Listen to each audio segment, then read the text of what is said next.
আজকে আমাদের আমিরে জামাত শেরপুরে গিয়েছেন, শহীদ পরিবারের সাথে কিছু সময় কাটাবেন, জিয়ারত করবেন, পরিবারের সদস্যদেরকে সান্ত্বনা দেবেন এবং শেরপুরে একটি জনসভায় তিনি বক্তব্য রাখবেন। এই মুহূর্তে তিনি শেরপুরেই আছেন। সেখান থেকে তিনি জামালপুরে একটি জনসভায় অংশগ্রহণ করবেন, বক্তব্য রাখবেন, তারপর তিনি ঢাকায় ফিরে আসবেন।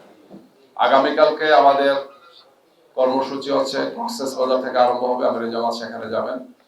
কক্সবাজারের গুরুত্বপূর্ণ এলাকা আপনারা জানেন, আমাদের সহকারী সেক্রেটারি জেনারেল হামিদুর রহমান আজাদ যে আসনে আছেন, কুতুবদি এবং মহেশপুর যে আসনটা, সকালবেলা সেই আসনে তিনি জনসভায় অংশগ্রহণ করে পরে তিনি কক্সবাজারে আসবেন। কক্সবাজার শহরে জনসভা হবে। এরপরে পর্যায়ক্রমে দক্ষিণ চট্টগ্রাম এবং উত্তর চট্টগ্রামের কয়েকটি আসনে তিনি বক্তব্য রাখবেন, বিশেষ করে সাতক্ষীরা, লোহাগাড়া সহ। লাস্টে তিনি এসে বিকালবেলা চট্টগ্রাম মহানগরী আয়োজিত এবং জেলা আয়োজিত জনসভায় তিনি বক্তব্য রাখবেন লালদিঘির ময়দানে ইনশাআল্লাহ। পরে তিনি ঢাকায় ফিরে আসবেন। বাকি কর্মসূচিগুলো আমরা আপনাদেরকে দিয়ে দেবো। কিছু কিছু কর্মসূচি বিভিন্ন কারণে পরিবর্তন হচ্ছে, সাংবাদিক বন্ধুদেরকে আমরা অবহিত করার চেষ্টা করছি গিয়ে।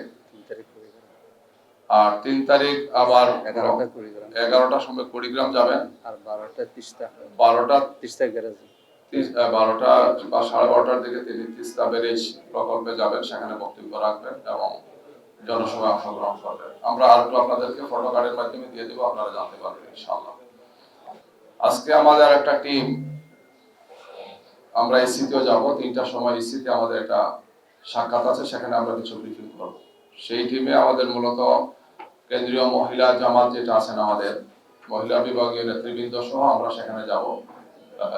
মাননীয় ইসি মহোদয়ের সাথে আমাদের মিটিং আছে, সেখানে আমরা প্রেস করব। সেটা সাম্প্রতিক সময় মহিলাদের উপর, নারীদের উপর যে অত্যাচার নির্যাতন হচ্ছে, হামলা হচ্ছে, তাদেরকে নাজেহাল করা হচ্ছে, এই বিষয়টি স্মারকলিপি প্রদান করব এবং একই সাথে সেখানে আমরা আমাদের বক্তব্য পেশ করব। আজকের এই প্রেস ব্রিফিং এর মূল উদ্দেশ্য হচ্ছে, আপনারা জেনেছেন যে ইতিমধ্যেই আমাদের সম্মানিত আমিরে জামাতের যে টুইটার অ্যাকাউন্ট এক্স, যেটা নতুন হয়েছে নাম, সেই টুইটার অ্যাকাউন্ট অত্যন্ত ষড়যন্ত্রমূলক ভাবে কে বা কারা সেটা হ্যাক করেছে। আমরা গতকালকে এই বিষয়টি অবহিত হয়েছি 5টার দিকে বেলা। হওয়ার সাথে সাথেই আমাদের এই সম্পর্কিত যে টিম, তারা খোঁজখবর নিয়েছেন, প্রয়োজনীয় পদক্ষেপগুলো নিয়েছেন এবং বলা যায় যে পুরো রাত আমাদের এই সংক্রান্ত বিভিন্ন তথ্য উপাত্ত কে করেছেন, কিভাবে করেছেন, এই সমস্ত বিষয় আমরা জানার চেষ্টা করেছি। যারা এই চক্রান্ত করেছেন, মনে হচ্ছে যে তারা কয়েকদিন থেকেই এই প্রস্তুতি নিয়েছেন।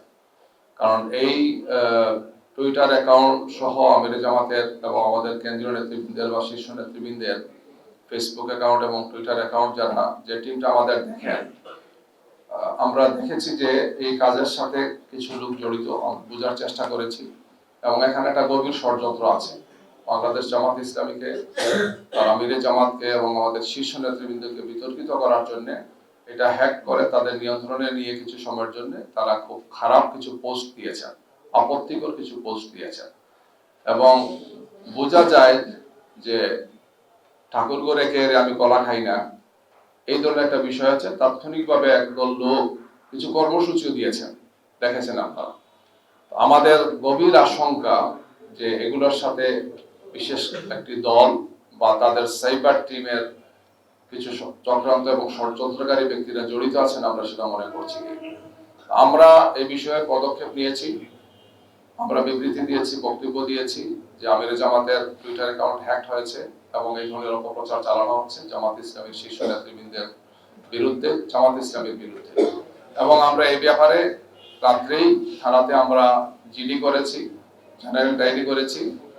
আজকে আপনাদের সামনে কথাগুলো আমরা বলছি, আমাদের সাইবার টিমে যারা আছেন তারা পুরো বিষয় আপনাদের সামনে তুলে ধরবেন এবং পরবর্তীতে আমরা এই ব্যাপারে আরো কিছু পদক্ষেপ গ্রহণ করব, আইনি পদক্ষেপ সহ সম্পর্ক সব ধরনের পদক্ষেপ গ্রহণ করব। কারণ এটি একটি চরম বাড়াবাড়িমূলক একটি কাজ। একটি দলের শীর্ষ নেতৃবৃন্দকে, বিশেষ করে আমিরে জামাত সহ আমাদের কেন্দ্রীয় এবং শীর্ষ নেতৃবৃন্দকে বিতর্কিত করা, জামাত ইসলামের ভাবমর্যাদাকে ক্ষুণ্ণ করা, একটি মারাত্মক ধরনের অপপ্রয়াস আমরা দেখতে পাচ্ছি। জামাত ইসলামীকে জনগণের সামনে হা প্রতিপন্ন করা। আমাদের বক্তব্য, আমাদের নেতৃবৃন্দের বক্তব্য খুবই ক্লিয়ার মেসেজ। আমরা নারীদের প্রতি, মহিলাদের প্রতি, দেশের প্রতি, দেশের স্বাধীনতার প্রতি আমাদের সম্মান এবং মর্যাদার জায়গা খুবই স্পষ্ট। আমাদের আমিরে জামাত এই বিষয়গুলো অত্যন্ত সুন্দরভাবে, সাবলীলভাবে বারবার তুলে ধরছেন সম্ভবত এই সমস্ত কারণে একদল লোক চক্রান্ত এবং ষড়যন্ত্র করে জামাত ইসলামীকে প্রশ্নবোধক করে, জামাত ইসলামী নেতৃবৃন্দকে প্রশ্নবোধক করার জন্য তারা এই ধরনের গভীর ষড়যন্ত্রে তারা লিপ্ত আছে। এর অংশ হিসেবেই আমাদের নেতৃবৃন্দের টুইটার অ্যাকাউন্ট এবং অন্যান্য যে সমস্ত অনলাইনে আমাদের অ্যাকাউন্টগুলো আছে সেগুলোকে হ্যাক করে এই সমস্ত কাজ তারা করছেন আমরা মনে করছি। তো আমরা এই ব্যাপারে সম্মানিত এসি যারা আছেন আমরা এসিকে জানাবো আজকে যখন যাব, এবং এর সাথে আইন শৃঙ্খলা বাহিনী এবং সংশ্লিষ্ট যারা আছেন আমরা সবার সাথে কথা বলবো এ ব্যাপারে প্রয়োজনীয় পদক্ষেপ যাতে গ্রহণ করে। তো আমি যে কথাগুলো বললাম এই কথাগুলোর সাথে যে সমস্ত স্টেপগুলো আমরা নিয়েছি এবং আরো যে সমস্ত স্টেপগুলো আমরা নেব এই বিষয়ে আপনাদের সামনে এখন বক্তব্য তুলে ধরবেন আমাদের এই টিমের সদস্য জনাব ইঞ্জিনিয়ার সিরাজুল ইসলাম। গতকাল অর্থাৎ 31শে জানুয়ারি 4টার দিকে সর্বশেষ পোস্ট হয়েছিল আমিরে জামাতের যে অফিসিয়াল টুইটার অ্যাকাউন্টটি রয়েছে বা এক্স হ্যান্ডেলটি রয়েছে সেখানে। তারপরে আমরা খেয়াল করি যে 4টা 55-র দিকে আমরা নোটিস করতে পারি যে 4টা 37 মিনিটে একটি পোস্ট হয়েছে সেখানে, যেটা খুবই আপত্তিকর পোস্ট, অনাকাঙ্ক্ষিত পোস্ট। এবং এই পোস্টটা আমাদের চিন্তা চেতনা, আমাদের মতামত, আমাদের ভাবনার উল্টা, সাংঘর্ষিক। তো এই নোটিশে আমাদের আসার পরে সঙ্গে সঙ্গে যে টিমটা এই অ্যাকাউন্টটি পরিচালনা করেন তাদের সাথে আমরা কমিউনিকেট করেছি এবং তারা চেক করার মধ্যে দিয়ে তারা জানিয়েছেন যে আসলে এটা হ্যাক হয়েছে।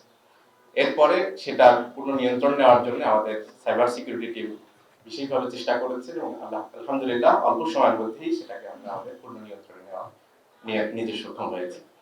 এরপরে আমরা সেটাকে 5টা 22 মিনিটে এটার ব্যাপারে রিজয়েন্ডার দিয়েছি, সেখানে অ্যানাউন্সমেন্ট দিয়েছি